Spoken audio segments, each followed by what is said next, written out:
Wrestling is in full effect and it's in 1080 HD. Let's do this, y'all.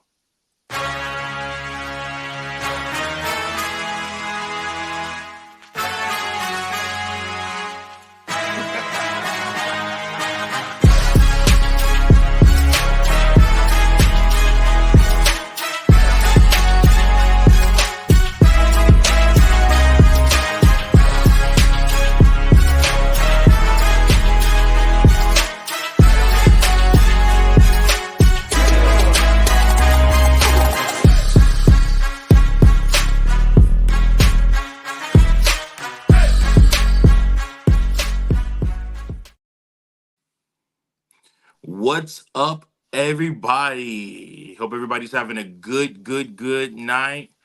Um, we are the We Book It Podcast Boys. We are the We Book It Podcast Boys. I am Virgil, your host, and I am here with all of my friends, the good fellas, the We Book It Boys. We have Killy Vanilli in the building. Woot, woot. We have Big Daddy C in the house. How do? And we have Coachman in the building as well. Gentlemen. And as always, guys, we got one sorry, depressed, sad, lonely, heartbroken. Bear down. Go Huskies. Come on, Fritos. Fritos, you are usually all about love and light and happiness on this podcast. I know.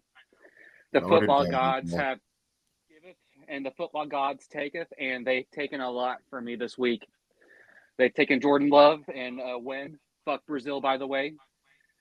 Hey, Jay, just in case we got some fans in Brazil, man. Hey, look, we gotta be careful. You know, we might have a fan or something out there that from Brazil that's watching our podcast that loves wrestling. So.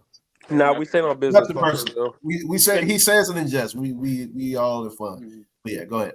Then Notre Dame paid $1.4 million to lose at home to unranked Northern Illinois, and I'm losing in fantasy football. This is the worst week of football for my.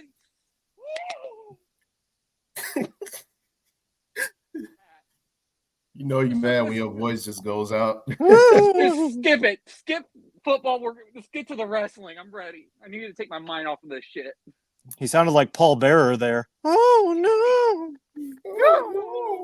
Oh, you'll be fine. You will be okay. You'll make it, Fritos. Listen, the Bears have put up with many years of losing, so I don't feel bad for you at all. And plus, it's just week one, and you only lost your quarterback for 3 to 6 weeks. For all we know, y'all could go probably 5-4 within that time. Yeah, not with Malik Willis. And allegedly, Ryan Tannehill maybe. Come on, Coachman. Hey, I'm all about positivity, but I'm also a realist here. Well, we'll see how Stafford's back is. Ouch. And watch out because Stafford's wife might be banging Garoppolo too by the end of the month. Oh shit! That just got real. It's funny because it's true. For those that don't know, Coach is a Rams fan, so that's only why I gotta get some shots out. Ex-Rams fan. I no longer associate with that terrible organization. Who's your favorite team now? I don't have a favorite team. I just enjoy watching football now, and it's actually really refreshing. All he has left is the Blues and the Cardinals. So I got the Battlehawks. Don't worry. Oh, you well. We know how to end it up. So. Oh God, yeah, I know. Hey, y'all still showed. Hey, to y'all credit, y'all still showed up to the championship game the week after, even though your team wasn't playing. I was at the championship game, man. I was like, I'm just rooting for the team. That actually beat the Battlehawks, and then they ended up losing. They got smacked, man. It was nasty. Got to see Tom Brady though in person, so that's good. Speaking of which, how'd you guys think Tom Brady did on the call today? Did you guys watch that Dallas that Dallas versus Browns game. I mean, it wasn't much of a game, but I watched it more so to hear Tom and see how he would be as an analyst. And honestly, how was it? It was all right. I mean, it wasn't terrible. I heard he was stuttering a lot. Yeah. It was a lot of that going on. I don't know. He was nervous, I think. I mean, it was his first time. Well, I heard it's only so much prep he can do now because he's in talks to be part owner of the Raiders. So right, they say he only can do with so much prep. I saw a meme that said this is the most Tom Brady stuttered since he told Giselle to do jiu-jitsu.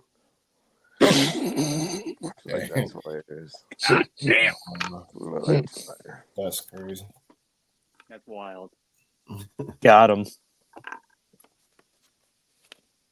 Yeah, guys. So speaking of got him, let's go ahead and get started with the show. Since we all love football, but know what else we love more than football?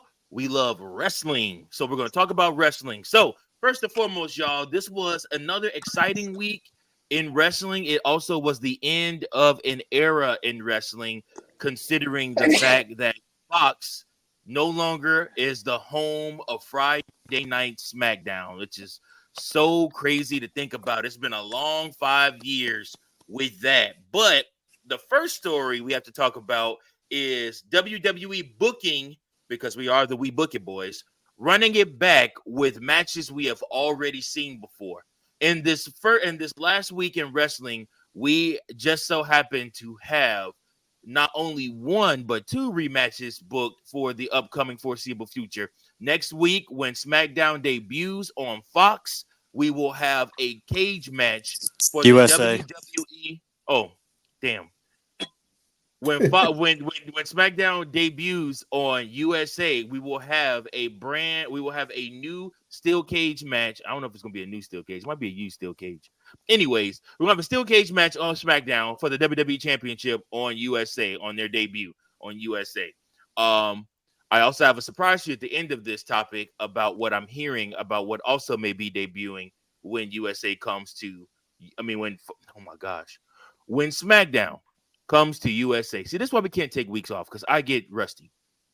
And then on the other side, we have the World Heavyweight Championship match coming. We have Sami Zayn basically pretty much challenging Gunther for the World Heavyweight Championship. It's like that's probably going to end up happening at Bad Blood on October 5th. What do you guys think? First, let's talk about Sami versus Gunther. What did you guys think about that? Meh. Yep. We've already seen it. I don't want to see it again. Maybe if it was a little bit, maybe a few months.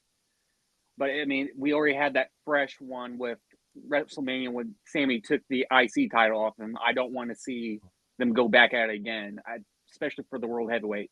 I do see Sami as a World Heavyweight contender, but I just say it should have been next year, maybe close to SummerSlam. If Gunther still retains, because I'm hearing wins and Twitterverse or experts saying that Punk is potentially going to be up there soon, challenging Gunther for the World Heavyweight. I think in the storyline wise, it makes sense to have Sami challenge for the title because the last person to pin Gunther was Sami at WrestleMania. So he's got that going for him. But I just don't see, the build up to it is, I'm going to give it some time. I'm going to see what they do on Raw to try and build it up more. But that first interaction wasn't the best to get me excited for it. And I don't know if they're just buying time until maybe it's CM Punk versus Gunther or somebody else versus Gunther for the title. But, I mean, I'm invested in it. I think it'll still be a great match, but I need more build-up to it. Yeah, I mean, I do see what you're saying. For me, I mean, I thought when I heard Sami's music pop, come on, I kind of popped. I was like, oh, okay, cool. Like, Sami's a good guy for me, and he's the last dude to beat Gunther, like you said, Coach, to where it makes sense. And it's just, I mean, I'm not saying that it might not be a little too early, but again, I'm just going to see what Triple H has to cook. To where I know that the match is going to be good, and I like Sami's promos. I like Gunther's promos. To where it's not going to be a segment that I fast forward through. Yeah, for me, I would say I'm down for it. Only mainly because for one, like after Sami beat him, it's like Gunther kind of like went away for like a little bit before the King of the Ring tournament, and so he never really got his rematch. Um, and so I think in terms of like Gunther having something to prove, in terms of all right, I know I can beat Sami, or like I want to get my get back. I can see it from that perspective, like of Gunther wanting that revenge, even though he's now the champion, world champion, and Sami's the one challenging him. But Gunther, he just wants to, be able to prove that he can beat Sami. So I see that would be the reason I'm cool with them actually running it back, and then like once he actually beats Sami, then they don't have to fight again, So I say just go ahead, get it out the way, so Gunther can get his revenge win, and then move on to the next opponent. And isn't this the third time these guys are wrestling each other, and it's 1-1 tie? So this is the tiebreaker. Wait, I thought they only had one. What was WrestleMania? Did they have another IC title match before? I thought they only had one because he beat Gunther, and then we hadn't seen Gunther like.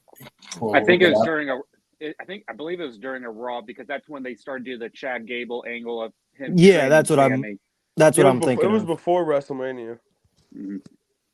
But my main concern though is that with like these short feuds like this, kind of just a quick build, I'm afraid it's almost going to be almost like how Cody's run's going to be. It's going to be stalemated. But I'm going to give Gunther the a little bit more bright side, since he's the heel. You can get more guys instead to do it, and it works well. But like for me, like I've mentioned before in the pod, Cody's run right now has just been stale. He's put good matches, but it's just been stale in general. I mean, okay. So first things first, I think that it's great to have a rematch between Sami and Gunther, because it just gives Gunther a challenger. I think Triple H's style of booking is certain matches are filler matches, other matches are highlight matches. So what's gonna be your highlight matches for Bad Blood? Finn and Damian, CM Punk and Drew McIntyre. I mean, some form of bloodline fight. Yeah, Rhea Liv, and then probably Roman versus Solo. I assume Roman will come out and cost Solo the WWE Championship in the steel cage and challenge him to a match at Bad Blood for the the necklace that he wears, the Ula Fala. So, like I said, I mean, those are going to be your highlight matches. So you got to think about it.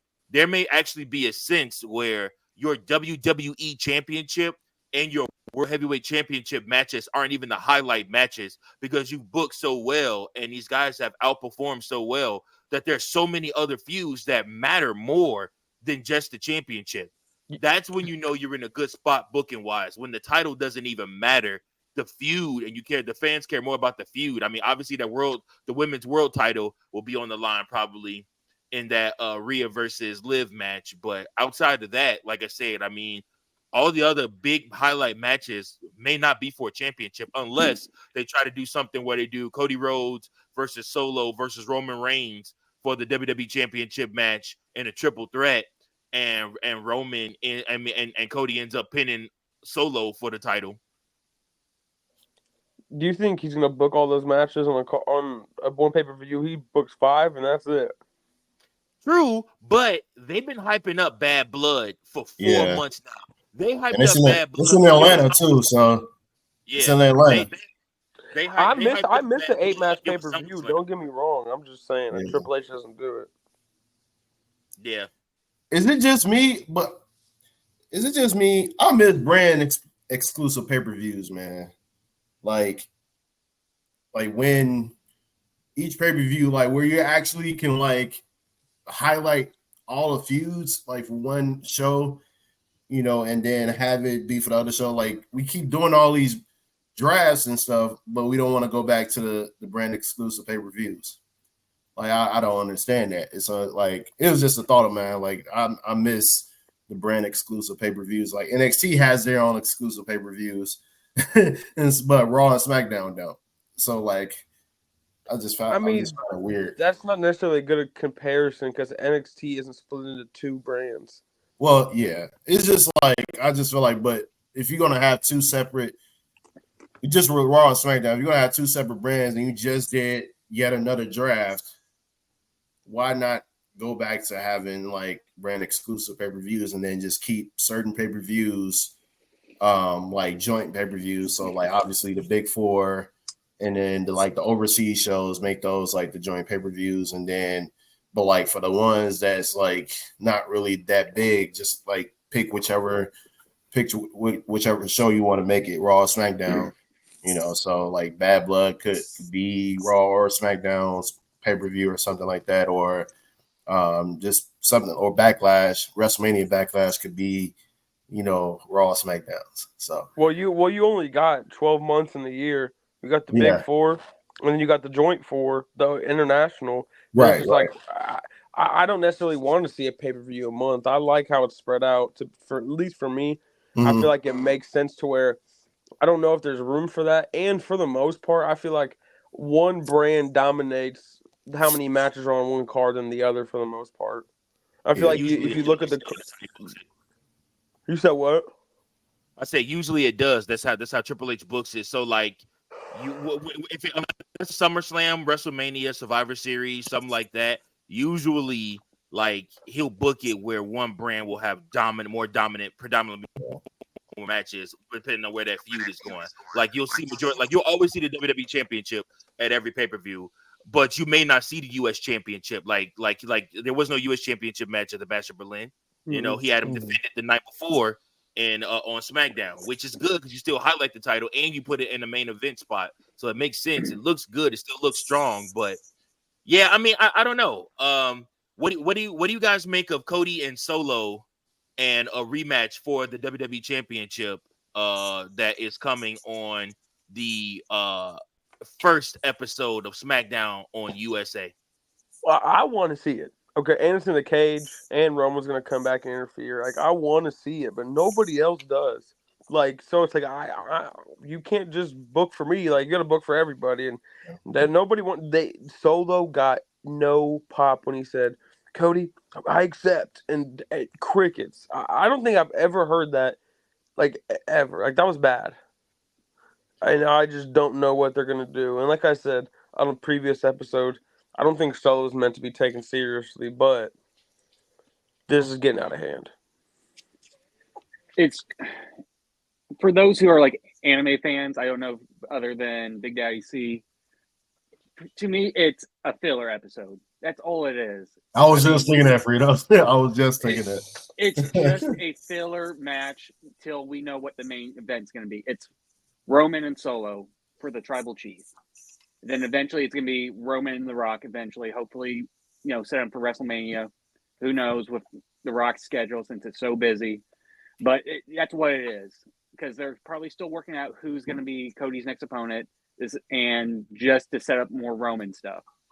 That's all it is. It's just a filler. But I do think the steel cage adds a little bit more to where I'm like, okay, I'm more interested in the match. If it was just a straight up match, I probably wouldn't watch it, if I'm being honest. That'd be my piss break. But piss break. But that's saying a lot, Coach. I know it is, and I hate saying it because it's a Cody Rhodes match, and I love watching Cody wrestle. But at this point, it's like we're just beating a dead horse right now, and it's the same thing. And in a way, Fritos, wouldn't you think? Like you could make this argument: isn't Cody's title reign just a filler for next WrestleMania? I mean, you could.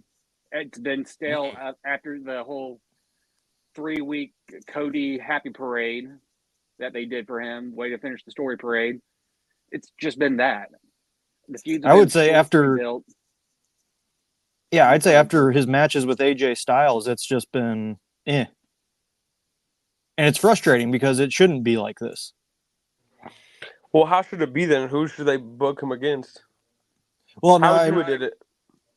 Now I think who they've had opponent wise, yeah, that's fine, but it just hasn't been as the build up to these matches hasn't been like it was with when he was building up against Roman. I guess that's what we're missing. And maybe it's supposed to be like that. I don't know. That's just my feelings towards it. I mean, Roman's title reign didn't feel like this, and it was 4 years. So it's just like, how can Cody be on the same level as Roman if he can't? If people are already sick of him or sick of his title reign? I would say that I think that Cody has done a good job as champion. I think the best job that he could do. But again, like I've told you guys before, for me, you can only be a face champion for so long. You can't give face champions long title reigns. There has to be an obstacle. That's what the fans want to see, an obstacle from them. If you look at the totality of The Rock and Triple H and Stone Cold and any good guy championship run, they probably held the title for maybe 1, 2, 3 to 4 months tops. But there was never a long drawn out championship run for them. And that's because you need to create an obstacle for them to climb. Once they climb that mountain, okay, what's the next obstacle? You know, honestly, how I would have booked Cody Rhodes WWE championship run is I would have made his life go to complete hell right after that. Like immediately, like, oh my God, it's the greatest thing. I'm on top of the world. I'm the WWE champion. I finished the story. Hey, Dad, here's my title. I'm taking my victory lap. And literally everybody turned against him. The world crashed on him, and he becomes this, and he just becomes this outcast that's constantly having people turn on him and hate him because they want what he has. They could have had like Brandy turn on him, like he comes home one day and he's not being himself, and she gets on him and is like, "You gotta find yourself," or like somebody comes and like takes his dog, like that'd be hilarious, or like that. Like someone would be, dude, that would be. As long as there's no actual harm shown to the dog, dude, we should be able to kidnap the animals. I don't care. Like Drew should go into the locker room trying to find CM Punk and see Larry in the room and just close the door. God damn, dude, that'd be save that for Monday night. I mean, for Monday Night Raw when it goes to Netflix. Okay, dude, that would be amazing. If they extend the feud all the way to January, that'd be crazy as hell. Or just never let it be over. Like never let it be over between them two. Like Triple H and Shawn Michaels. Yeah, but by the way, that was not my idea. That was Bubba Ray Dudley. He said that about the Larry thing. I thought it was hilarious, so I'm not taking credit for that. but yeah, I think when it comes to Cody Rhodes and this whole feud, this feud is played out because I mean the fans are letting Triple H know every week what they want. They want Roman Reigns. They don't care about Solo Sikoa. They don't believe Solo Sikoa is the tribal chief. They don't believe he's the head of the table. They don't believe he's calling the shots. They messed up because either if you're going to have Roman take time off, which obviously he was deservingly so, even though he took a lot of time off while he was champion too. If you're going to have him take time off, then you should have kept The Rock going. The Rock and Cody Rhodes feud should have immediately kept going. And even if The Rock don't have to be there every week, but immediately establish that The Rock has chosen Solo Sikoa, have him anoint Solo as the next one to go after him, and to have The Rock crown him tribal chief without Roman Reigns blessing or without Roman Reigns stepping up. So that way when Roman Reigns comes back, he's like, wait a minute, I didn't approve this. I didn't say I was stepping down as tribal chief. Just because I lost one match don't make him the tribal chief now. Like there's ways to do it where you keep people interested and keep the storyline going. You know, either that or scrap all of that, and Randy Orton should have came out the next night and RKO'd the hell out of him and just started that feud right up. You know, but do something to keep me interested in Cody Rhodes. And yeah, it's been a struggle to stay interested with Cody. I love him. I love him as champ. I'm proud of him. I love how he's at every house show. I love how he stays and signs every single autograph, takes every single picture. He is the champion of champions. But man, his booking has been terrible for him. The summer of Cody is not like the summer of Punk. Let's put it that way. But moving right along, guys, we are going to talk about one of my favorite moments, which is Who to Watch For featuring Coach.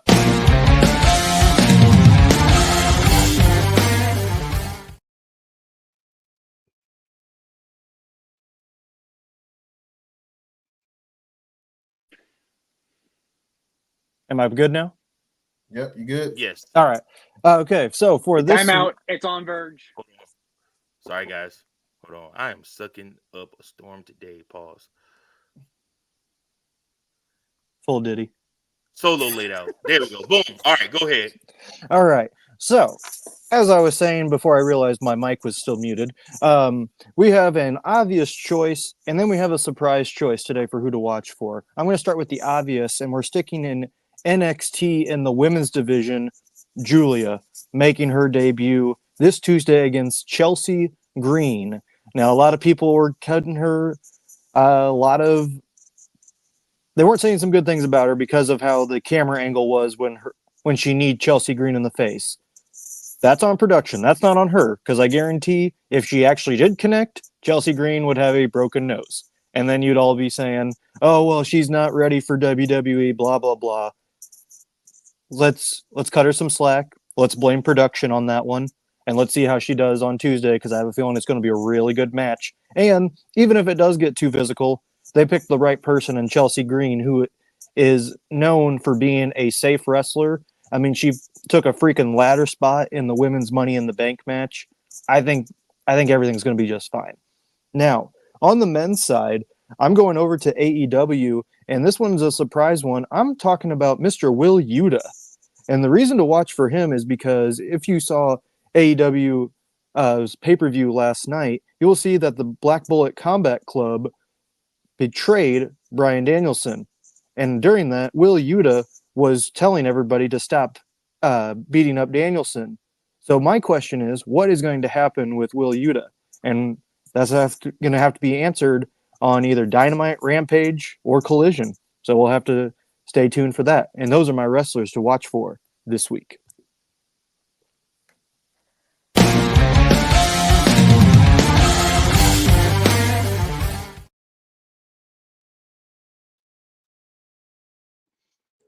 All right. Thank you, Coachman, for that one. Yep. And now, oh, sorry, I gotta unmute you guys. Hi, hello. Now you're back talking. It's a podcast. You gotta be able to talk, right? Gotta have your mic unmuted to talk.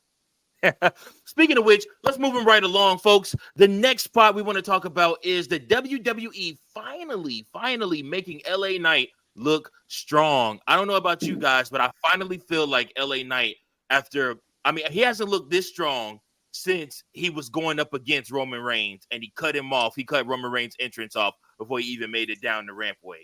I think ever since that feud with Roman Reigns, it really felt like LA Knight was on a downward slope, but now he is back. Even after winning the championship, he just looks better now. I mean, he looked weak as a champion for a time period just because he wasn't being booked much. He wasn't receiving much time. But because they were in Berlin, he was defending the United States Championship. And then after that, this past Friday, how he was approached by both Andrade and by Carmelo Hayes, and he looked strong against both of them, giving both of them some blunt force trauma. To me, I'm just like, man, like this is the strongest LA Knight has looked, and he looks great with that United States Championship. What do you guys think about LA and his booking lately?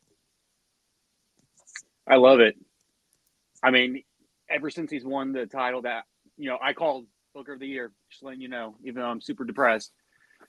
I mean, I love it, especially the fact that you got two great athletes as Andrade, and then the up and coming star Carmelo. If I got to talk today, Jesus, Carmelo Hayes. It's just going to escalate Hayes further, and it's just going to get more eyes on Andrade. Since ever coming back, I felt he's kind of had a slow burn coming back, but I think with this, it's going to help spike his career up in WWE. I think this is going to be leading to a triple threat match at the Royal Rumble between these three. I feel like next week on SmackDown. Push this all the way to the Rumble?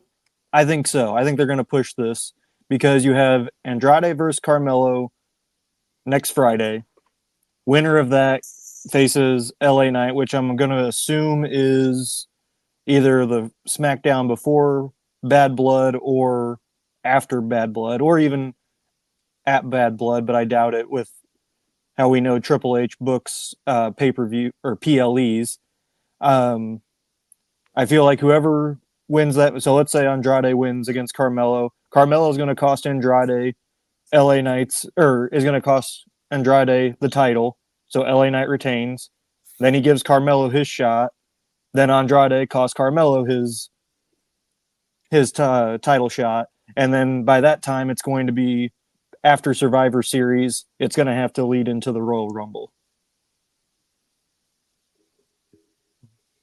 Okay, a little bit of a book in there from Coachman, so we'll see if that plays out. I mean, this could be a prelude to this. This could be Coachman could be the speed champion level version of Booker of the Year. What? You know what I'm saying? What'd you say? Wait, did you say speed? Oh, I did just say it, didn't I? Oh my gosh, Coachman could there be it with is. this win right here. If this predicts and Oh comes out, God, it's beautiful. he could end up being the speed level version of Booker of the Year champion. Which I Fritos, love your it. championship is on the way. Your title that you will have to claim and wear until I take it from you at WrestleMania next year. So Okay. I mean, you might as well just take it from me now. You have to wear it to Football work. gods took everything from me.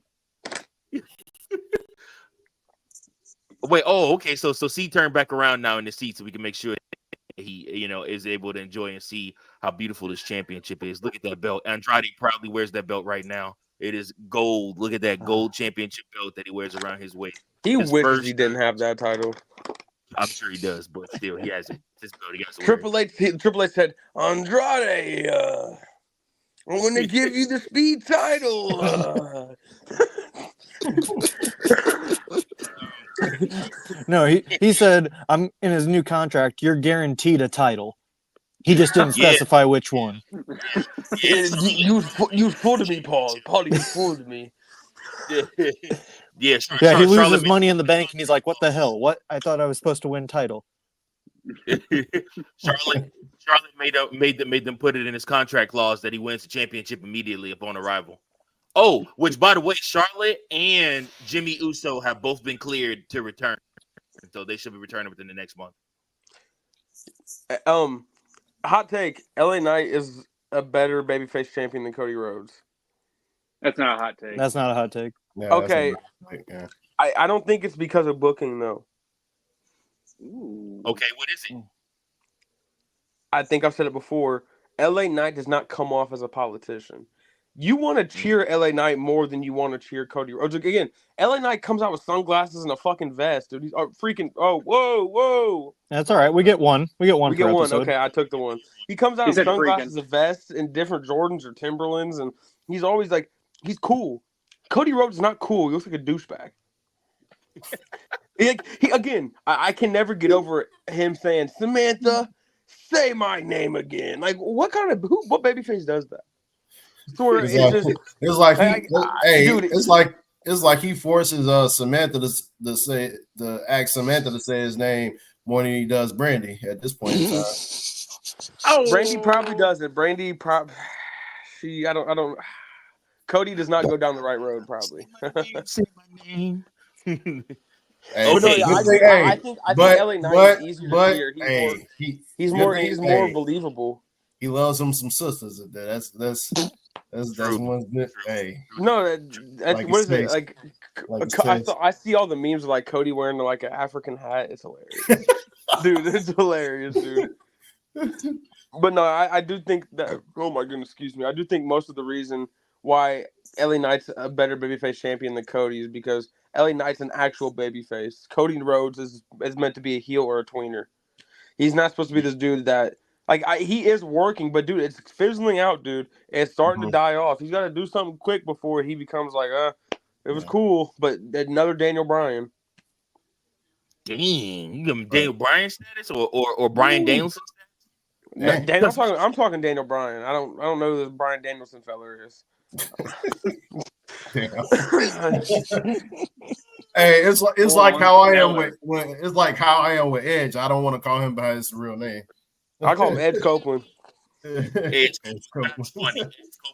Oh, which by the way, did y'all see the pictures that Nattie and Beth Phoenix posted on Instagram this week? I did not. It's worth taking a gander, fellas, when you get some free time. Why is that? Can you explain why, Virgil? No, I cannot explain why, but you just take a gander. Oh, Coach doing do it right now. That's you wild. you guys go ahead and keep talking. I'll listen. I'll chime in. Just keep going. No, yeah. Hey, when listen, go ahead and mute yourself, bro. I'm gonna say if I hear any whacking back there, I'm like, bro, I'm taking you off the camera. Take you off the stage. You see how his camera? He was like, hey, but no. In terms of like the feud, I ain't trying to see Andrade. Honestly, like he always bored me. Like I feel like if anything, he probably had more appeal in AEW than he did in either NXT or the main roster. Honestly, like so, I much rather see Melo get his shine and go again and feud with just have it be him and LA Knight and just get rid of Andrade completely. And I like if you were to have a third man in it, instead of Andrade, I know what they already did. What was I keep forgetting the guy's name and Coach, you need help over there? Yeah, bro. Hey, bro, come back to the show, bro. You can look at the pictures. Dude, later, look, he said, "All right, hold on, let me put it back." All right. What's dude from the Legado Fantasma? Santo Escobar? Yeah. I'd much rather see him than Andrade, honestly. Like, I why feel are you like comparing them? What makes you think of Santo Escobar when you say Andrade? That's like saying I'd much rather see Swerve. That's like saying I'd much rather see Swerve than Trick Williams. That's crazy. That's crazy. Yeah. That's crazy. Hey. For what is worth? They had. I feel like Santos he's better on the mic in my opinion, and I feel like his wrestling style is a little bit better, honestly. But I don't know. That's just me. Sweet Jesus. Sweet. Is Coach what were you taking doing a shit? this whole time? Your camera was off. Is Coach taking a shit? No, he's not taking a shit. Oh. He said sweet two Jesus. Beautiful women right there. I was like, oh, okay. Yes. No, yeah, Beth Phoenix actually looks really good until she don't have makeup on, and then it's downhill. Yeah, hey, that picture with her and the Android 18. Android 18. That's wild. That is a wild comment. Someone Natalia. Android 18. That is wild.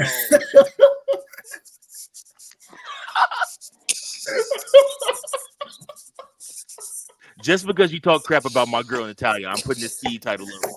Oh shit! For the rest of your take.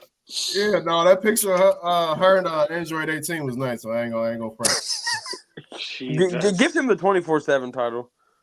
No, I actually like the 24/7 title. Like that was a nice title. Oh yeah. No. On my screen. I don't know. We got to shell out on Joe Hendry because Shawn Michaels literally bought him to NXT to get some shine off of him and literally made him lose every important match and sent him right back to TNA. And guess what? That's why matches don't matter because he's more over than everybody in NXT. Isn't his contract almost up with them though? Yeah, but still, it don't matter, bro. Like he literally bought him there because he was the hottest thing going. They're not gonna make him they're not gonna make him a champion if he on another company though. That's okay. Then why book him in a championship match? It's just to get the rub, dog, and it was bogus. You shouldn't do him like that. He'll be back at Rumble. Sure, that's great, but you still try to get the rub off of him, and then you'll send him back. Like hang on. Did you have the same energy when Jordan Grace challenged Roxy for the title, or whoever was champion at the time? Yeah, but Jordan let him know. So Jordan Grace do you have the same energy now that she's about to come to NXT defend her TNA Knockouts Championship? I mean, I'm cool with it. She's not gonna lose. She's not gonna lose her championship in TNA. I mean, in NXT. Well, she might. I mean, who knows? She actually might. They might do a shock booking thing and have her lose the belt. But they I would hope they need to go ahead and announce this joint pay-per-view because they touring around. I'm like, y'all, it's clear that y'all about to do a joint pay-per-view at some point. Like, just let us know when it's gonna be, what the name is, and like let us know because I might have to go to this event. True story. But I want to let you guys know that we have a brand new segment. You know, all the fellas get a segment on the show, and it is time for a brand new segment we like to call Really hot. Okay, I like the graphics. Ooh, okay. Oh yeah, he's got the belt Gilly and Willie's everything. Billy You were Willie's snooping on my Facebook, you stalker. With the spinner title too. You're my babe. Of course I snoop you all the time. Didn't you know? Okay. All right, Gilly Willie, go ahead. Give it to him. What is your hot take of the day? We have to stop kicking out of finishers. It is the worst thing for wrestling right now. When Cody Rhodes hit Kevin Owens with the 2 crossroads, and then Kevin Owens just no-sold it and then stunned him, dude, it made me not even want to watch the rest of the pay-per-view. Not every match is Stone Cold Rock WrestleMania 18 or WrestleMania 17. Like, we gotta chill out. We gotta make these finishers mean something because Cody Rhodes' crossroads doesn't mean anything because I see people kick out of it more than not kick out of it. The only finisher that people ever was protected was like Baron Corbin's. So we have to book these matches, and these dudes have great psychology, so they don't need to kick out all these finishers, and that's just with everything. I want finishers to actually finish people. So I think that if that happened, wrestling would be even more believable, and it'd be even bigger if people kicking out of finishers stopped happening. That's his hot take, is we have to stop kicking out of finishers. I would agree with you. Also, that End of Days is literally still one of the best finishing moves. Yeah, End of Days is nice, bro. It's so good. And he's so smooth with it too. It looks so good. I don't think I've ever seen him mess up. That and Sister Abigail, I feel like you can hit both those moves basically anywhere. And it looks even better when it's on a small guy that's like wrapping around you or something like that. Yeah, they can sell it. They can sell it like hell, man. Yep. But I agree. Like, I think it really got bad when finishers started getting hit like within like 5 to 10 seconds of the match. Brock Lesnar, like just things like that. I don't like when finishers. That's one thing I don't like when finishers get hit unless they are like known to be hit like early on in a match. They are finished like, you know, bro kick. You know, Sheamus is like, all right, I'm a bro kick your ass real quick, like to start the match, which he did when he beat Bryan in like 8 seconds at WrestleMania. But like things like that, it depends on the finisher. But like I don't really care for finishers being hit within like the first 5 to 10, or hell, just within the first 2 or 3 minutes. Like I'm like, let us build to that point, you know. And on top of that, I would say I miss when it was just certain wrestlers that could kick out of certain finishers. Like remember when, like, you know, when the streak was still active. There are certain wrestlers that you know would be able to kick out the tombstone, like Batista, Triple H, Shawn Michaels, like guys like that, John Cena. Like I miss when it was like that, when certain guys could kick out of certain finishers, like mainly super heavyweights or like real technical, like I'm not gonna give up type of superstars. And it's usually towards the end of the match, like towards like after the match has been going on like 10, 15 minutes. But like never, like Kelly said, like it shouldn't be. I feel like it shouldn't be repetitive, and it shouldn't be like for certain finishes that should put the normal person down. Like crossroads. When Chad Gable sells the crossroads, it looks like he's like going like straight up in the air. Like he looks like he's dead. No one can kick out of it. And they kick out. Like like what are we doing? I totally get what you're saying in that regard. Yeah. And again to it. I gotta suspend my disbelief, and I can with certain things, but just some things, it's like unless someone breaks this up, puts their foot on the rope, or pulls the ref out, this match should be over. And I feel the same way about DDTs. I I hate that a DDT is a regular move. You should be dead. That is super kicks. Yeah. Super kicks for me. Well, I think DDTs are worse because you can kick out of a super kick. You should not kick out of your head getting driven to the mat. Yeah. Jake the Snake Roberts used to kill people with it. And again, same thing with Shawn Michaels. These moves should not be used as regular moves. And again, too, I was talking to my dad about this. I'd be pissed if I was Stone Cold. Triple H, tell Kevin Owens stop having my stunner get kicked out of. It could be a signature, at the very least, a signature. Or like the pedigree. Yeah. Seth Rollins and Cody Rhodes should not be using the pedigree because they're just kicking out of it. It's stupid.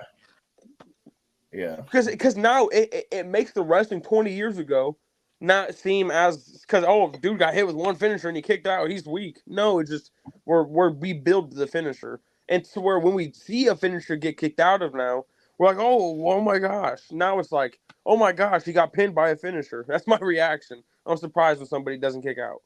So, Killy, to your point about the pedigree, I'm going to be devil's advocate here. Let's think of it as the other way, as Seth Rollins and Cody Rhodes aren't as powerful as Triple H was with his pedigree.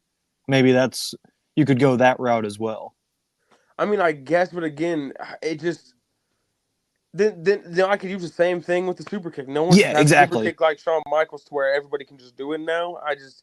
I don't like Dolph Ziggler. It made sense that he did it, and like certain guys, it made sense when they do super kicks. But it's like, dude, I was at Mania 40, and Jey Uso and Jimmy were just super kicking each other the whole match.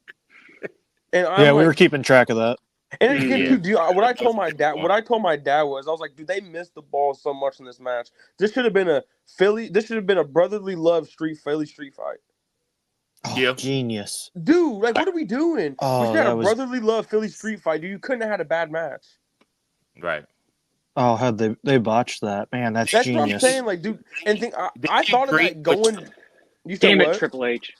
They did great with. Dude, that was such a ball drop. It's not hard to think about that. Like, that's easy. That's like right there. Brotherly love, street fight for two twin brothers. Brotherly love, like what? Man, I don't know. I think they hit the mark with the cinematic stuff. I love that opening video for that match. Fire, dude. My brother's keeper, bro. Fire. I mean, literally complete cinema. They hit all the check marks, but the match once they got in the ring was a letdown. It just was. It was not what I was expecting it to be. I mean, I really wanted them to really go out and make it feel like they were hurting each other, and I feel like they still liked each other at that time. Honestly, you can tell they still liked each other. But moving right along, let's talk about bad blood between CM Punk and Drew McIntyre, as it is going even further now, even further than before, with CM Punk coming out and on Monday Night Raw and calling out Gunther's name. He let the world know, hey, I'm done with Drew McIntyre. I beat him. I got the bracelet back. I'm uncharged now. It's all about me and it's all about us. And I love how this version of CM Punk is really trying to include the crowd in everything that he does. Everything is, it's us. It's we. Together we defeated Drew. Together, we're going to win the World Heavyweight Championship. Together, we're going to keep fighting and keep being like who we are. And it's like really selling this together stuff with the crowd. And the crowd's eating it up. I mean, again, CM Punk is almost a better face right now than Cody Rhodes, which is crazy. But like I said, there's no almost. He is. We'll save that debate for another time. But I would say CM Punk himself is doing a really, really, really good job with his run right now. And as he was calling out Gunther, they hit his music. Out from underneath the ring comes Drew McIntyre, and he proceeds to beat the holy hell out of CM Punk. Even going as far as to take the bracelet, snap it in half, and take the beads and shove them down his throat. And then, like I said, they were stretchering. And we haven't seen this before where the beating continues, where like they go to commercial break, they come back, they're showing Punk being rolled out to the ambulance, and literally Drew McIntyre jumps to him again and starts beating the crap out of him while he's on top of the ambulance. A lot of blood on Raw, BT Dub. It was a bloody Monday Night Raw. Like I said, it was a couple people that had some color. But yeah, the statement "bloody Monday Night Raw" is crazy.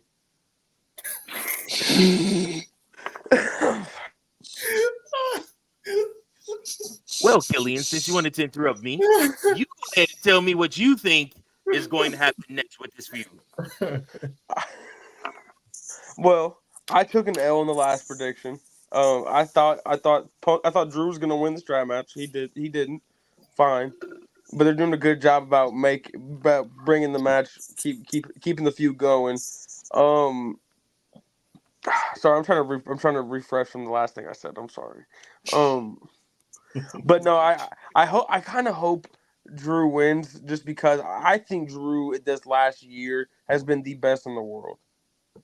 Drew has been the best in the world, and I know it's kind of funny, but because he's going against Punk, but he's been killing it, and I think that I don't think anybody deserves anything, but it would be nice to see him go over Punk because Punk's not gonna, doesn't need to go over McIntyre.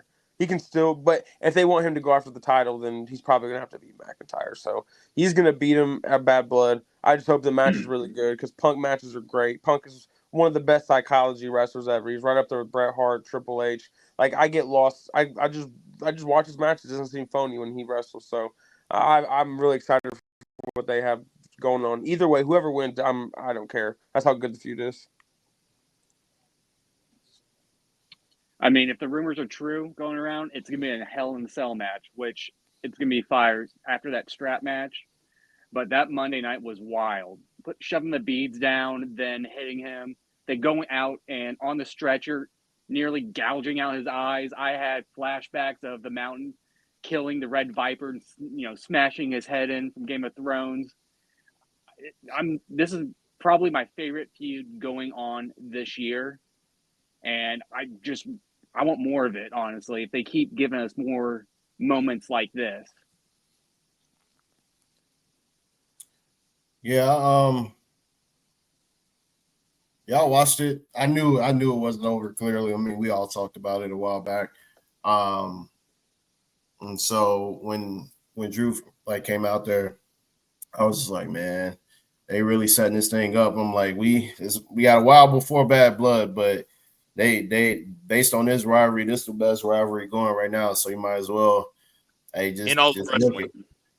Yeah, and all the wrestling. I'm like, you might as well milk it. I'm like, you got so much to go from this point. I'm glad the damn beads are out of the equation now. Like, so now you can just it's just all personal bullshit. Shut up about the beads. Yeah. Yeah. So you also, speaking of the beads, the young lady that made them went on Twitter and talked about it, and Drew tweeted at her a couple times and said, "His blood's on your hands," which is crazy. I love Drew being hate. He is hater of the year, and I just love how he goes on social media and takes advantage of it to amplify the story even more. Yeah. Yeah, I like the Hell in a Cell idea. I don't know, man. I think they've lost me with Hell in a Cell matches, honestly, man. They don't have the same aura, the same feel anymore to me, man. Like, remember how it used to be like it was supposed to be the culmination of heated rivalries, right? But like more often in the last few Hell in a Cell matches, it hasn't really felt that way. Like, shit, you think about back in the days with Batista and Triple H, it was just like full fucking personal shit, like all out war, blood everywhere. Like we're going through tables, hitting people with chairs, steel steps, everything you can think of. I'm like just bashing people's face into the damn cage. I'm like, I remember now. I'm sure they can't do it anymore now because they've got it reconstructed to where it's durable. Like you can't really go through the top of the damn cell anymore. but still, like I like to see it feel like an extreme match. It hasn't really felt that way in a very long time. And I hate that damn announce table spot they do like more often than not, where it's two people like just bash each other's face on the damn cage and they're climbing, and all of a sudden they both just happen to fall at the same damn time through both announce tables. Like I hate that shit. But like, so that's why I like the idea of Hell in a Cell, but I want them to go back to the old Hell in a Cell match style where like it's all out war, no cookie cutter bullshit, like none of that. So yeah. In order to return the Hell in a Cell back to that type of feel, you got to get a couple of years removed from them doing the Hell in a Cell every freaking year. Like, well, they got rid of the pay-per-view, so that's great.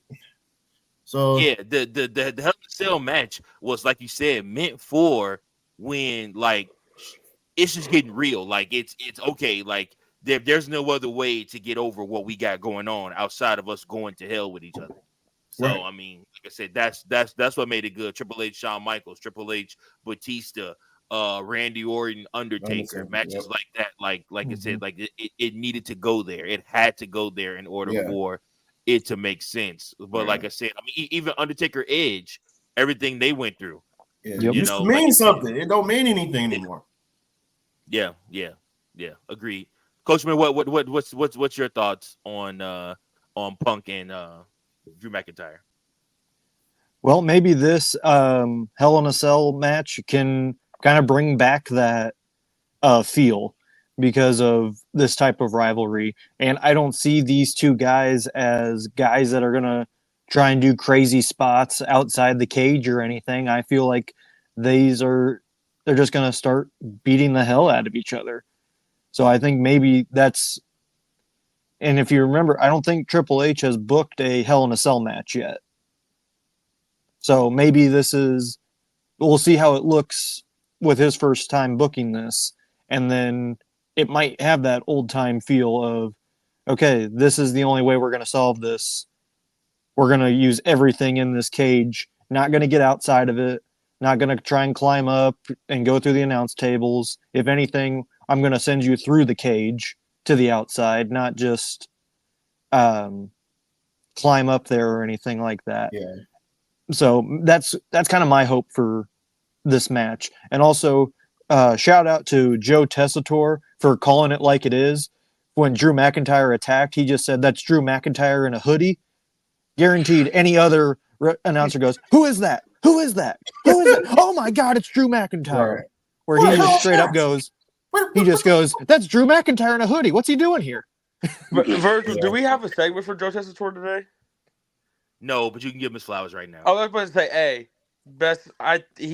his ceiling, he has a higher ceiling than Michael Cole, in my opinion. Amen. Dude, it made it feel like a different type of product. It made it feel more real. It made it feel like a sport. And like, again, there was times where there was dead air, but I liked it. There was like in the Dragon Lee, there's a spot with Dragon Lee and Dominic where they were just wrestling, and there was like 12 seconds of silence, and it was wonderful. He was just letting it breathe and letting it just commentate itself. And I think he did a great job. And again, he has more experience than Michael Cole in the sense of announcing real sports. Again, like that's something that you can't like generate when you're really announcing a game, dude. You're like, holy cow, this dude just made an amazing play. A lot of the time, as Michael Cole has to like force the reaction. Where Joe Tessitore can just react to it how he normally reacts to anything. Did you say he because he does college football, right? He did college football. He's on the Fight Night Round 3 on the PS2. He's the commentator. I feel like I've heard him on the college football game. He does great college football games. He does amazing. But he's like been doing, on the video game. I feel like he's on the video, the one that just came out. They have it's not Joe Tessitore. He's not on the game. Not him? Okay. No, it's not him. Herb Street or whatever his name is. I know he's on there. Yeah. But anyway. Yeah, he's great though. I like him. It's only his first night. You know, everybody was criticizing him and stuff. I'm like, man, look, Michael Cole wasn't the best starting out. You know, hell, I mean, everybody can't be Jim Ross, you know, Bobby Heenan, all these guys, all these legends that have done commentary. Like, everybody can't be that starting out, man. Like, you know, you just gotta work your way up. And so I feel like he'll be fine eventually. Mauro Ranallo, like, you know, he probably didn't have his best first show when he was on SmackDown. You know, look, he ended up becoming one of the favorites. You know, I hope he comes back at some point, but you know, he's working in Canada. He's working we're wrestling or just with the old EVP of of TNA. I can never remember the guy's name. He started a Canadian wrestling federation. Oh, you're talking about buddy from Team Canada. Yeah, fat guy. Yeah. Yeah, because I got my resume ready for him. Don't worry, I'll be on that promotion soon. Yeah, fat guy in little coat. That's hilarious. But now it's time, guys. Yeah, is now time for us to take it back, way back into the hands of time with Big C's throwback moment.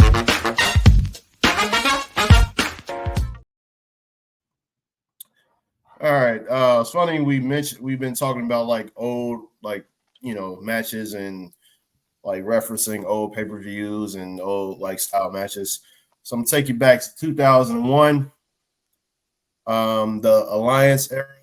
I want to say this is probably the culmination or one of the last few pay-per-views of that era. You had the WWE versus the Alliance, which consisted of WCW and ECW wrestlers. Shane McMahon and Stephanie McMahon was heading Team Alliance along with Stone Cold Steve Austin and Booker T. And Team WWF led by Mr. McMahon, The Rock, Kurt Angle, and a few others. So in this match it was pretty much all WWE versus like Alliance. Well, WWF versus Team Alliance. And so the main event, obviously the main rivalry, two of the main rivalries was Stone Cold versus Kurt Angle for the WWF Championship. And then you had The Rock versus Booker T for the WCW World Championship. That was the main event.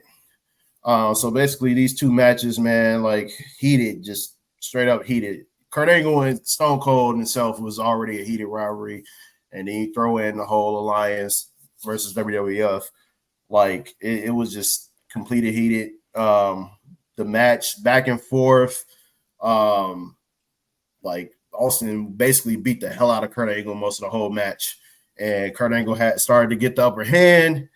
And he had Stone Cold in an ankle lock, and it was just like Stone Cold doing his heel tactics, just trying to find every way to get ahead, and he was attacking almost every referee, basically every referee that was out there in that match. And then one referee that came out, which was a Team WWF ref, basically disqualified Stone Cold Steve Austin, and Kurt Angle pretty much got pissed off. Was like, man, you gonna disqualify this man? Come on, man. But it's the rules. It's the rules. So Kurt Angle just basically snapped. Well, no, I'll take that back. It was a WCW ref that disqualified Stone Cold Steve Austin, and Kurt Angle beat the hell out of him and basically put him in an ankle lock and snapped his ankle, and that was that. And then you had The Rock versus Booker T.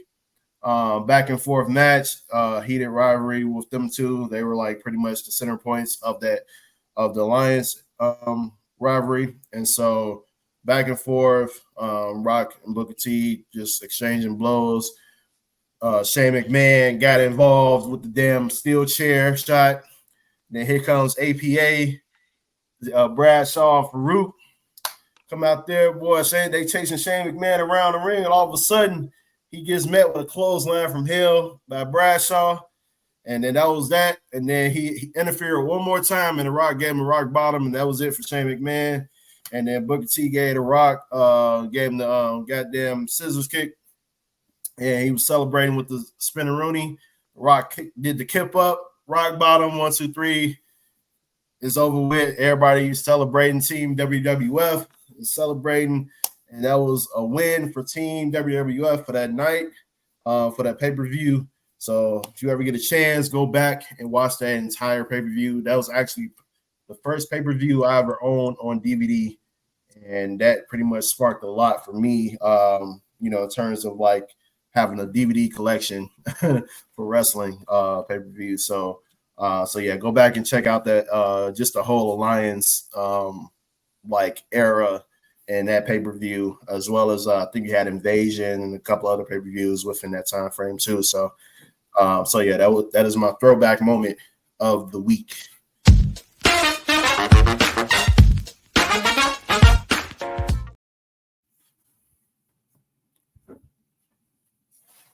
All right, solid throwback moment. See, I would say the one pay-per-view that so there was Unforgiven, where Kurt Angle beat Stone Cold for the WWF Championship when Stone Cold was a part of the alliance. There was No Mercy. Was that after SummerSlam or was it before? Yeah, it was after SummerSlam. After, okay. Yeah.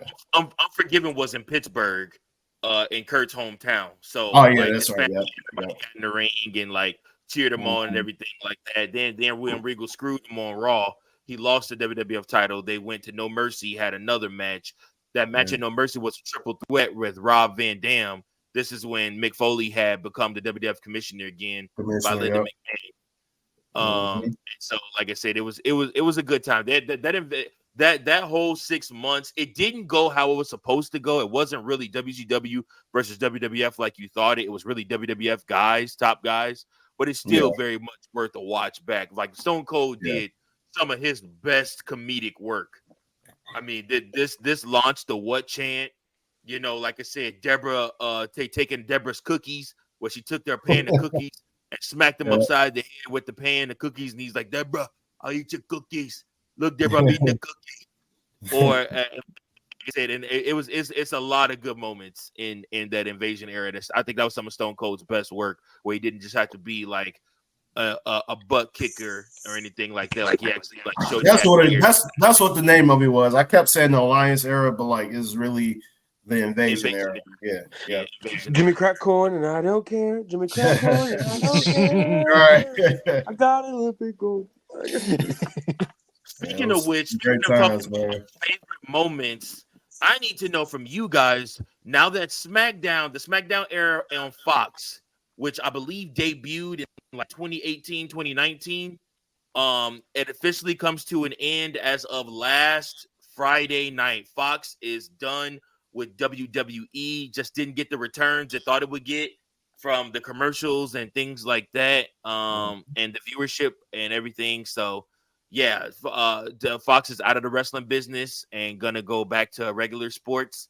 Meanwhile, USA picks up SmackDown and is also carrying Raw right now, up until Netflix takes Raw on January 6th. So, what did you guys? What was your guys' favorite Fox SmackDown era moment? Oh, and don't forget, NXT is leaving USA and going to WB. Or CW or whatever it is. Yep. It ain't been WB in about almost 20 years. Yeah. Still owned by them. WCIU had the best cartoons, bro, and then obviously WG and Superstation was great for Cubs baseball. Such good moments, such good memories. I will go ahead and go first. I think my most favorite moment of the SmackDown on Fox era was deep in the middle of it. Like last year, Cody Rhodes and Jey Uso were the unified tag team champions, and they went up against A-Town Down Under for the unified tag team championships on a Friday night episode of SmackDown. And this is the first time that you see Cody Rhodes and Roman Reigns come face to face since the Monday Night Raw after WrestleMania, where Roman Roman didn't even end up fighting Cody on Raw because of the fact that Brock Lesnar turned on Cody Rhodes. So this is the first time you see these two come up against each other face to face. And like, so the match ends. Obviously, they beat A-Town Down Under. No surprise there. And Jay's walking up the ramp first. He's got both his belts in one hand, and he's walking with the belts like on his back. And he's walking up, and next thing he knows, and then Roman's music hits, and like you see Jay come. And the way they shot this is what gave me chills. So you see Jay come face to face with his brother first, and Solo standing on the side of Jimmy. And then, like I said, they come face to face. And then Cody had to have darted up the ramp because he was shaking fans' hands when Roman's music hits. And then out of nowhere, he's standing next to Jay. And out of nowhere, the crowd just erupts, and it's because Roman and Paul Heyman walk out. Now, this is Nick Aldis' first night as general manager of SmackDown, and he's trying to keep all of the peace. But you get this beautiful shot, the money shot as they call it. It's literally Cody standing on one side, Roman standing on the other, and then a little bit ways further, you got Jimmy and Jay staring at each other, and Jay's giving Jimmy that snarl, and Jimmy just looking at him, smiling and laughing. And then Paul Heyman's in the background with Roman, and he's literally telling Cody, "It's the wrong show. You picked the wrong show." And you see Roman mouth, "This is my show. This is my show." And I'm just like, I marked out for that moment. I remember watching that moment and then going back on YouTube and watching that moment over and over and over again. It's one of my most favorite moments to watch. It set up WrestleMania 40. It was shadowing of what was to come. And I mean, it was great for me. I love that moment because it told you where we were headed. No matter what we thought was going to happen with The Rock and everything like that, Triple H set it up. He let you know what was coming. Roman versus Cody at WrestleMania 40, the rematch. So, yeah. You guys have any favorite moments of Fox, SmackDown on Fox? Yeah, I do.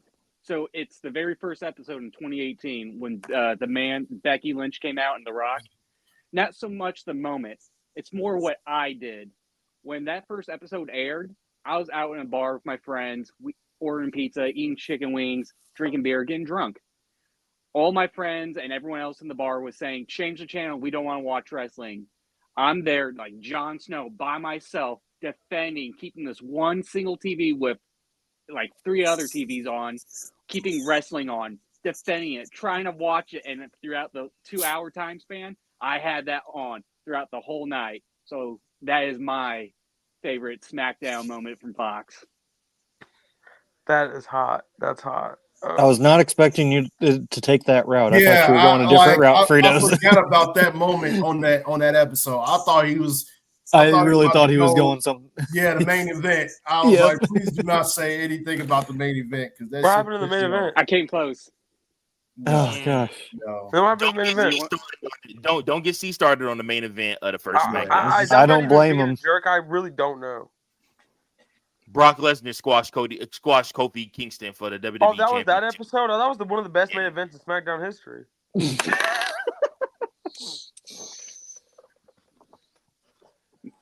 I'm not laughing. Just the fact that literally about a bar full of like 30 other drunks, and I'm defending one TV just to watch wrestling makes that first episode special to me. Okay, so I'm going to go now before C and Kill start going at each other. I want to get my take in first. This one, I'm a little biased for this one because I was at this SmackDown. C, you were with me. Tank was with us, and Tank's fiance. We all were at St. Louis for this. I was there. I know exactly what you're going to say. I was there. Yeah, at the very end, it's LA Knight and John Cena tag teaming against Jimmy Uso and Solo, and all of a sudden the Judgment Day comes out, or I might have this backwards. Maybe it was Priest and Balor that they were fighting. I can't remember. Anyway, somebody comes out, and Paul Heyman and Rhea Ripley are discussing earlier in the show about an alliance, and Paul Heyman says, "I believe we have a deal." And they shake hands, and all of Judgment Day and the Bloodline are ready to attack. And then Jey Uso's music hit, and that's when the Yeet movement was just starting, and everyone's going crazy. Then Cody's music hits and comes out, and just an all-out And they had that brawl. face-off. Yes. So yeah, that for me is my favorite moment from that. Again, I'm biased because I was actually there, but I would say that was a good moment. I can't really have like a specific moment, but I'll say the feud between Bray Wyatt and LA Knight and what that led up and what that created, and just because we only got so much of Bray Wyatt and that whole build up of him coming back and the music and his promos mixed with the LA Knight coming out. oh boy, howdy, Uncle Howdy. Like, dude, LA Knight was great in that, and that was one of my favorite feuds. And that's probably my favorite feud, the SmackDown era on Fox. Is the LA Knight Bray Wyatt feud, and it launched LA Knight to megastar status. Yeah. For me, I gotta roll with when I want to say the SmackDown after the Rock smacked Cody. At the press conference for Mania, when he actually he brought back heel Rock, basically just a more badass version, the final boss version of the Rock, basically, and he changed the theme. He brought back the Hollywood theme, just a different, more modernized Rock version of it. Like just how he basically just shitted on the crowd and all that other stuff, and Cody crybabies and all that. I was like, oh my God, heel Rock is back and it's better than ever. I'm like, man, this is what we wanted to see for a long time. And so that was my favorite moment from the Fox era of SmackDown, just having heel Rock back as the final boss during the Bloodline saga. So. Dude, okay, that's a really good moment. See, I love that moment too. Have y'all ever went back on YouTube and watched that press conference again? Like once everything gets done at the press conference at the end, CM Punk is running down the Rock. Like, literally turned and look over at CM Punk's direction and stared there while CM Punk's like, who the hell does this guy think he is? He just comes back. Dwayne comes back and he starts running up there like they really finna go at it again, bro. That is one of the craziest moments. Oh my gosh! Like my heart started fluttering because I'm like, is the Rock finna jump down off the stage and go over there and start get into it with Punk or something like that? But like literally, then he turns around and walks the other way. But he hears CM Punk talking trash about him. Like, bro, we got to get one more time. One more time, we got to get CM Punk and the Rock. We got to make that happen. Hey, we might get it next year, man. Mania in Vegas, bro. Hey, I got a question about CM Punk. So you know how he's straight edged and everything like that? Yeah. I think it would be perfect if Drew did this. And I was thinking, me and my dad were talking about this, and I thought about this. Why doesn't he flip that on him and say that he's the biggest addict that he's the biggest addict that in the company than wrestling, because he's addicted to filling his ego every time. So when he left in 2014, that was a big hit. He got real high off that. When he went to UFC, he got a big hit, real high off that. Then he had a big withdrawal, came down, came back to AEW, got a real high off that, and then it came down. He left. Then he came to WWE, got a big hit off that. He got real high, and then Drew McIntyre is his come down, is the things that bring him down. And it's like Punk, all you do, you're addicted to feeling your ego. That's the high you get, is the ego, is fulfilling your ego. I don't know why no one's ever flipped that on him. That'd be perfect, that you're all straight edge, but you're the biggest addict in the world. I think it'd be perfect. I dig it. That's not bad. They're never going to do it. They will never do it, but if they do, just say it. Just remember, I said it first. Because that would be amazing. It would be because I don't know what he would say to come back to that. Because it would kill him, because it would take down his whole character. Yeah, the straight edge portion. Yep, because it's like, dude, you're so straight edge, but you're addicted to fulfilling your ego, and that's you're addicted to something that's not real. I would rather be addicted to a substance that's real than something that's not real, unless it's your feelings.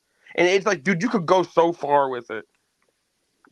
You might start drinking after that. Fuck. Dude, it would be fire. They need to do that, dude. It would be amazing storytelling. Well, we're addicted to this next segment because it is the last segment and it is our favorite segment. I need somebody to give me Frito's Fave 5. Virgil, you know what to do. Hit my music. Yes, sir. Yes, sirree, Bob. I got that music coming for you right now.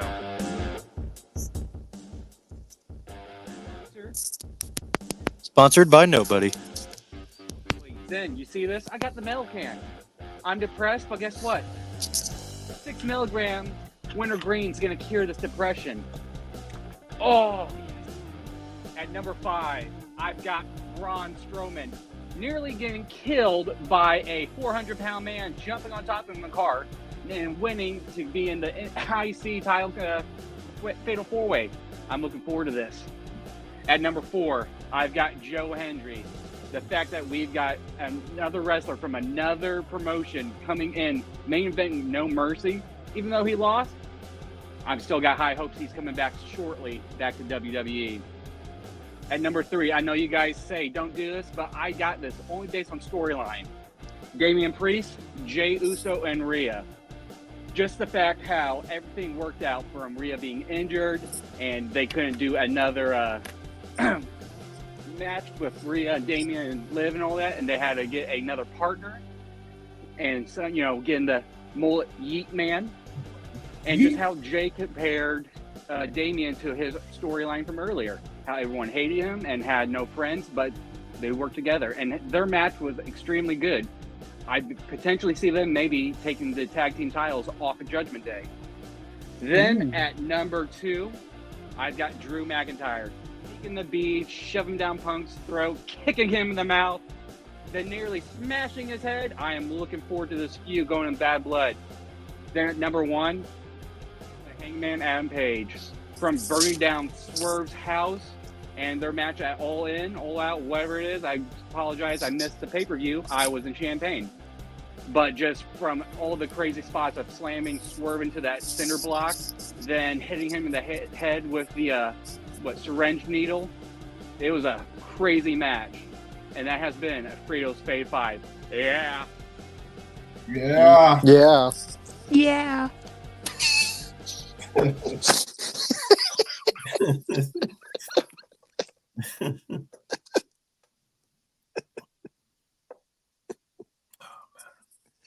Oh God.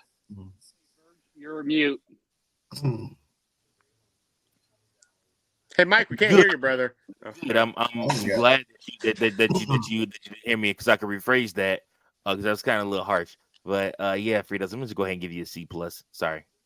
Damn. That's tough. Ouch. He heard Braun Strowman and said, "Yeah, this is mid." That's crazy. That's crazy. Because he's a Packers fan. That's crazy. He doesn't like big meaty men. Dude, hold on, dude. Hold on. Let's give Braun Strowman his flowers.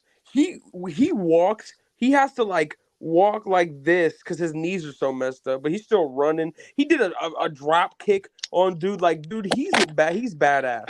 I want to see Braun Strowman in this Fatal 4-Way. I'm excited for it. I think he's pretty awesome. Fritos, I give you a B+. You're a B+ player. Thank you. That's why I like you, Kelly. I appreciate it, brother. I would say I like you, but you're a Notre Dame and Packers fan. It's hard. It's tough. Wait, no, Kelly, you missed that. Are you trying to insinuate then that you don't like me because I gave you your list of C+, Fritos? Is that the comment, I still like you too, Verge. You're just on my shit list right now. That's fair. Bears. All right, keep going. Bear Don. Bears. I feel like you suffered enough this weekend. I give you a B. Thank you. But go Bears. And fuck the Packers. Yeah, I think that's number 3 this episode. There's There's 4. We'll be all right. So Fritos, I'm gonna be honest. When you started this list, it was very, very dark. I did not think it was going to be a good list. Not dark though. It was not looking good for you, man. But you Darkly. redeemed yourself by putting Hangman Page at number 1. Because I was wondering, why isn't he on your list? But you redeemed yourself, so I'm going to give you a B. I'm telling you, that match and the whole build-up for that was nuts. So that was number 1. He burned down his childhood home. What the hell? Yeah, that's crazy, isn't it? That's crazy. I wish I would have thought of it. God, I'm jealous. Bro, people were bitching about this match. I'm like, have y'all not seen ECW? Like, this is mild compared to that. Right. Yeah, but the whole point is AEW isn't all extreme wrestling; it's all elite wrestling. Well, yeah, but like, I mean, I just think the syringe was a little too far. But other than that, yeah, it was good. I saw like a small clip of the syringe thing, but I didn't see like real time. Speaking of extreme, idea was floated around, started by Killer/Karrion Kross, of when Raw goes to Netflix about them debuting an extreme championship that can only be defended in extreme rules matches. You guys, I don't want a whole diatribe. I want a yes or no. Are you down for it if it happens? Yes. Yes. So basically another hardcore title. If that means that there's less weapons and hardcore stuff used in regular matches, because it would make that title mean more and the match type mean more. If other people are just using chairs, huh? I said yes or no. Just say yes or no. I didn't want the whole diatribe. I said yes if they don't have as many Extreme Rules matches and away from the title. Okay. Deal. We'll see if it happens. We can bring that up again next week on that episode. But for all of you, appreciate you guys for tuning in, sticking with us, and watching us. Once again, we are on Spotify, we are on YouTube, we are all over the place. We want to make sure that you guys are looking us up. Follow us on X. We have so many cool things planned for you. We are even getting some merch designed. So like I said, so you guys will see us soon with some merch that you can rock to different wrestling events. And we got We Book It everything coming out. But we appreciate you guys. And until next time, keep those pencils sharp and keep on booking. Peace.